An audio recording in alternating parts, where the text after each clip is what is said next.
సరే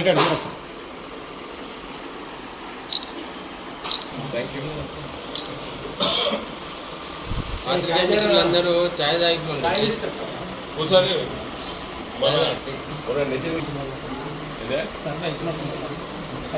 మన చక్కప్పుడు కూడా వెళ్ళయింది ఎన్హెచ్కి అంటే వస్తాయి కదా అక్కడ అట్లా ఇక్కడ డైవర్ట్ అయితే అక్కడ డైవర్ట్ అయితే అసలు పాత లైన్ని అలైన్మెంట్ని వాళ్ళు క్లియర్ చేస్తున్నారు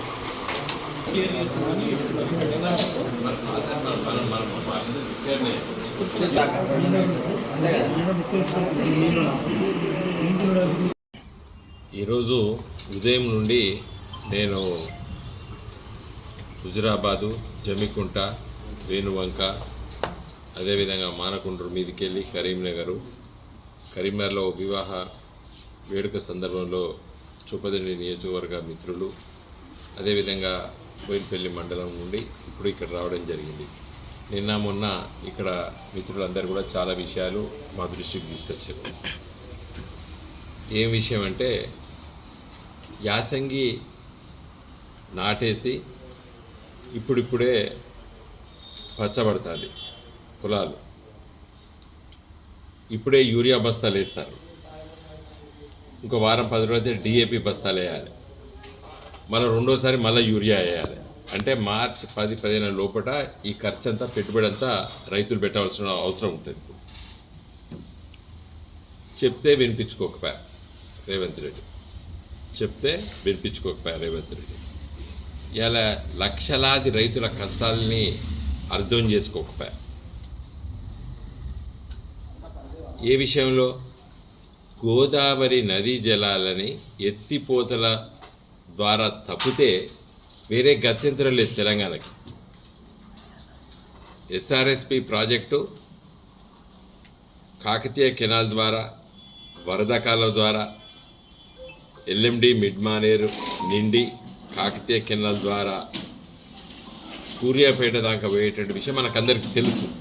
1964లో శంకుస్థాపన చేస్తే ఇప్పటికీ 60 ఏళ్ళు దాటిన నీళ్లు సక్కంగా వస్తలేవు అని చెప్పే తెలంగాణ వచ్చిన వెంటనే కాళేశ్వరం ప్రాజెక్టు అంటే ప్రాణహిత గోదావరిలో కలిసిన తర్వాత నీళ్లు సముద్ర పాలవుతున్నాయి కాబట్టి మేడిగడ్డ దగ్గర అంటే కాళేశ్వరం దగ్గర, తర్వాత అన్నారం సుందీల ప్రాజెక్టులు కట్టి ఎల్లంపల్లి ప్రాజెక్టు నింపి ఎత్తిపోతల ద్వారా నీళ్లు పైకి తీసుకొచ్చి ఎల్లంపల్లి నుండి మరి గ్రావిటీ కెనాల్ ద్వారా కొంత ఎత్తిపోతల ద్వారా తీసుకొచ్చి మిడ్మానేర్ ద్వారా ఇవాళ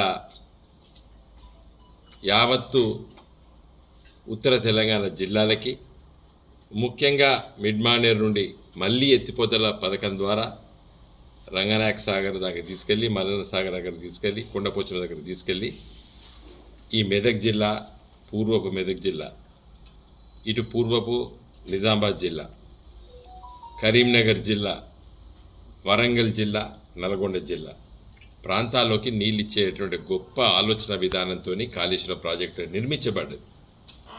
మేడిగడ్డ దగ్గర కొంత మరి ఇబ్బంది వచ్చింది, ప్రాజెక్టులో ఒక బ్లాక్ మాత్రమే కుంగింది.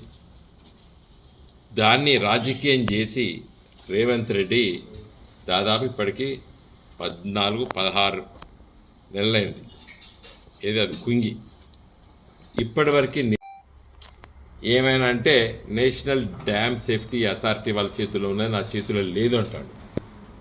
వాళ్ళు ఏమంటారు, మేము కేవలం సూచనలు ఇచ్చడం తప్పితే డ్యామ్కి ఏమైనా మరమ్మతులు చేయదలుచుకుంటే దానికి యజమాని మాత్రం చేసుకోవాలని చెప్పి చట్టం చెప్తుంది, డ్యామ్ సేఫ్టీ యాక్ట్ చెప్తుంది. యజమాని అని మెన్షన్ చేశారు, ఇంగ్లీష్లో owner, the responsibility of getting it repaired, owners lies on the owner అని ఉన్నది అట్లా చట్టంలో. నేను చట్టం చదివినా, మరి చెప్తే వినిపించుకోపోయా. కేసీఆర్ను బదనాం చేయడానికి ఎన్నికలు వచ్చిన దురదృష్టవశాత్తు అప్పుడు ఎన్నికలు వచ్చినాయి, బదనాం చేసినావు, గద్దెక్కినావు. మరి నీవు రిపేర్ చేయాల్సిన బాధ్యత నీది కదా. మరి రిపేర్ చేయకపోతే ఇవాళ ఏమవుతుంది గంభీరావుపేట మండలంలో నిన్న రైతులు గోల పెడుతున్నారు, మండల ఆఫీస్ ముందు ధర్నాలు చేస్తారు. ఈ తంగలపల్లి రైతులు నాకు నేరుగా ఫోన్ చేశారు నిన్న. ఏం చెప్పిండ్రు, పోయినసారి రంగనాయక సాగర్ నుండి మాకు నీళ్ళు వచ్చినాయని చెప్పారు. అసలు ముస్తాబాద్ మండలం అయితే నేను తిరిగిన, ఏది రంగనాయక సాగర్ నుంచి వెళ్ళి నీళ్ళు వస్తే ఆడ చాలా గ్రామాల్లో పట్ట చెర్లు కుంటలు నింపుకున్నారు, ఎండాకాలంలో నింపుకొని మంచి యాసంగి పంటకు పండించుకున్నారు. మరి ఇప్పుడే తోట ఆగే గారు చెప్తారు వీర్నపల్లి మండలం గురించి. నేను ఇవాళ పొద్దున జమ్మికుంట వేణువంక మండలాలు పుష్కలంగా నీళ్లుండే ప్రాంతం అది, కానీ భయపడతారు రైతులు. ఈ యూరియా జల్లాల ఈ డిఏపి బస్తాలు తీసుకుంటే మంచిదేనా, మళ్ళీ ఇంకోసారి చల్లాలి కదా, ఈ పెట్టుబడి పెట్టాలా, లేకపోతే ఆఖరి తడి, పల్లెటూరులో చివరి తడి ఆఖరి తడి అంటారు, అది ఏప్రిల్ మాసంలో ఒక్కసారి ఇంకా లాస్ట్గా నీళ్ళు వస్తే అప్పుడే పొట్టబెట్టి గింజే అంటే పాలకు వచ్చేది అంటారు, అంటే పలుకు పెరుగుతుంటుంది, అప్పుడు నీళ్ళు చాలా అవసరం.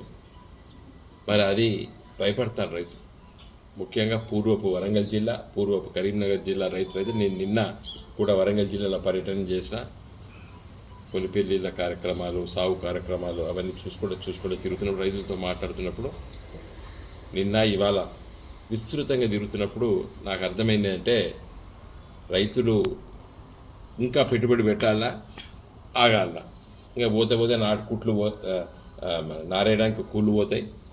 కానీ ఇప్పుడు యూరియా చల్లాలి, ఓ డిఏపి బస్తా చల్లాలి, మళ్ళీ యూరియా రెండోసారి వేయాలా వద్దా అని మీమాంసలు ఉన్నారు రైతులు. చాలా బాధాకరం. నేను రైతులకి హామీ ఇచ్చిన, ఎట్టి పరిస్థితిలో ఇప్పటికి కూడా మేడిగడ్డ ముట్టుకోకుండా కూడా నీళ్ళు ఎత్తిపోతల పథకం ద్వారా తీసుకురావచ్చు. నిజంగా ఎత్తిపోతల పథకాలు అన్నీ ఆన్ చేస్తాడు, కానీ కేసీఆర్ బదనాన్ని చేయడానికి చెప్తలేడు. మొన్న నందిమేడారం నుంచి ఎట్లా వచ్చినాయి నీళ్ళు, పంపు చేస్తేనే వచ్చినాయి కదా, ఆ పంపులు మోటార్లు యూజ్ చేస్తే కాళేశ్వరం మోటార్లు ఆన్ చేస్తేనే కదా నీళ్ళు వచ్చినాయి, మిడ్మానేర్ నిండింది. అది తెలుగు తక్కువ. ఇక్కడ నువ్వు 80% కాళేశ్వరం ప్రాజెక్టును ఉపయోగంలో పెట్టావు, ఒక బ్యారేజీల నుంచి వెళ్ళి ఎత్తిపోతలు మాత్రం నువ్వు ఆపినావు. కానీ ఇవాళ కేసీఆర్ను బదనం చేయడానికి పనికి మాలిన మాటలు చేస్తున్నావు. నువ్వు వెంటనే రేవంత్ రెడ్డి గారిని నేను అడిగేది ఏంటంటే, డ్యామ్ సేఫ్టీ అథారిటీతో సంబంధం లేదు, వాళ్ళకి ఏమైనా సూచనలు మాత్రమే ఇస్తారు. మీరు వెంటనే మన ప్రభుత్వము, తెలంగాణ రాష్ట్ర ప్రభుత్వము ఎలాంటి చర్యలు తీసుకోవాలి, అది ఒక ఏడాది పడుతుంది అనుకో రిపేర్ చేయడానికి, లేదా 6 నెలలు పడుతుంది అనుకో, ఈ లోపల ఏం కార్యక్రమాలు తీసుకొని నీళ్ళు ఎత్తిపోతల పథకం ద్వారా తీసుకురావచ్చు. ఇలా ప్రాణహిత ఎండాకాలంలో వాడుతుంది, ఇప్పుడు కూడా రోజు మస్తు టీఎంసీలో నీళ్ళు పోతాను. అబూజ్మడ్ నుంచి వెళ్ళి అట్టించెల్లి ఇట్టించెల్లి చిన్న చిన్న కాలువలు వచ్చి గోదావరిలో కలుస్తాయి, నీళ్ళు పుష్కలంగా పోతాయి. ప్రాణహిత నదికి దాదాపు జబల్పూర్ మధ్యప్రదేశ్ కాంచెల్లి నీళ్లు జారుకుంటూ వస్తాయి. అటు పెరుగంగా వెనుగంగా ఈ రెండు కలిసిన తర్వాత ప్రాణహిత ఏర్పడుతుంది.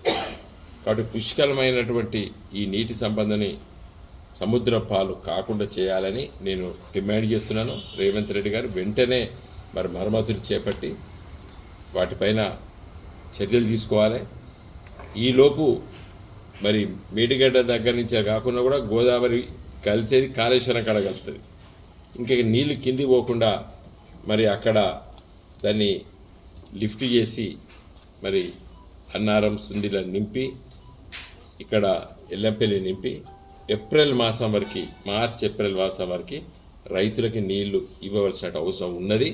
ఆ ప్రయత్నం చేయాలని చెప్పి నేను ఈ ప్రభుత్వాన్ని డిమాండ్ చేస్తున్నాను.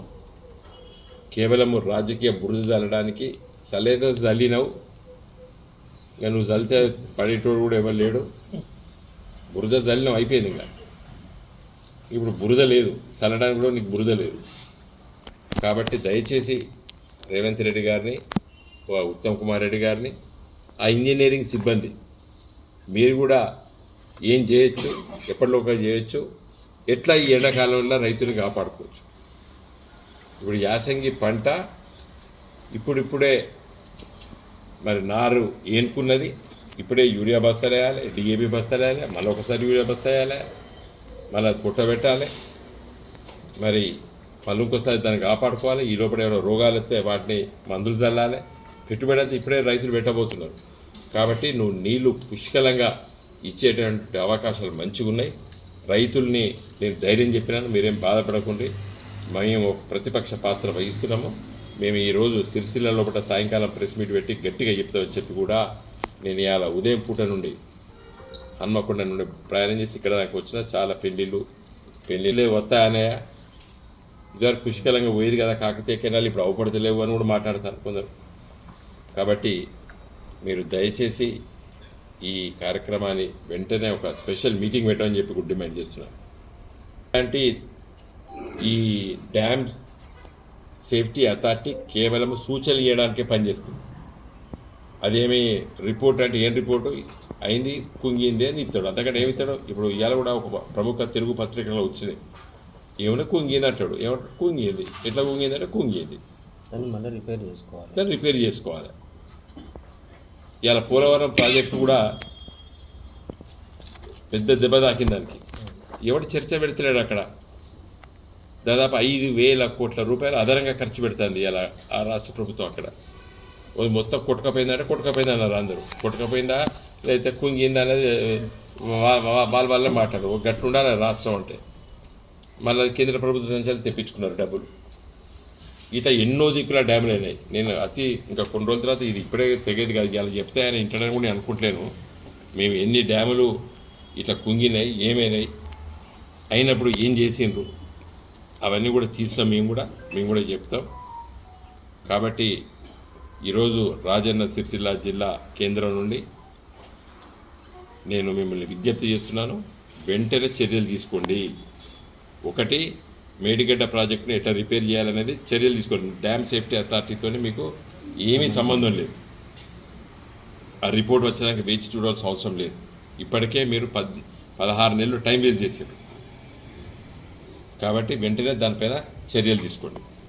నెంబర్ 1. నెంబర్ 2, మేడిగడ్డ ప్రాజెక్ట్ బ్యారేజ్తో సంబంధం లేకుండా కూడా ప్రాణహిత నీళ్ళని ఎత్తిపోదలు తీసుకురావచ్చు. దాని మీద మీటింగ్ పెట్టండి. అన్నారం సుందిల్ల లిఫ్ట్ చేసుకొని నింపుకొని ఇప్పుడు ఏదైతే మన back waters Medigadda back waters కాడ మన పంపులు బిగించినామో అక్కడి నుంచి వెళ్ళి పోతుంది ప్రాణహిత, వచ్చి గోదావరిలో కలుస్తుంది. దాన్ని నీళ్లు డైవర్ట్ చేసేసి అక్కడ లిఫ్ట్ చేసేసి ఎల్లంపల్లి దాకా తీసుకురావచ్చు.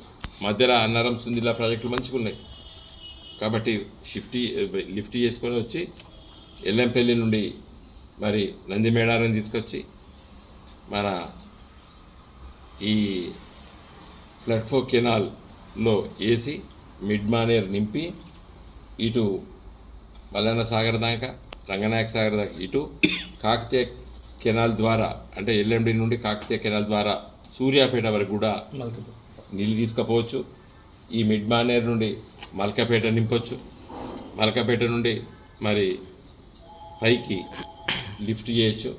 కాబట్టి ఇన్ని అవకాశాలు ఉన్నాయి. కాబట్టి దీనిపైన దృష్టి పెట్టి ఉత్తమ్ కుమార్ రెడ్డి గారు, మీ చీఫ్ ఇంజనీర్లు మరి రేవంత్ రెడ్డి గారితో కూర్చొని ఒక నిర్ణయం తీసుకోవాలని చెప్పి నేను విజ్ఞప్తి చేస్తున్నాను.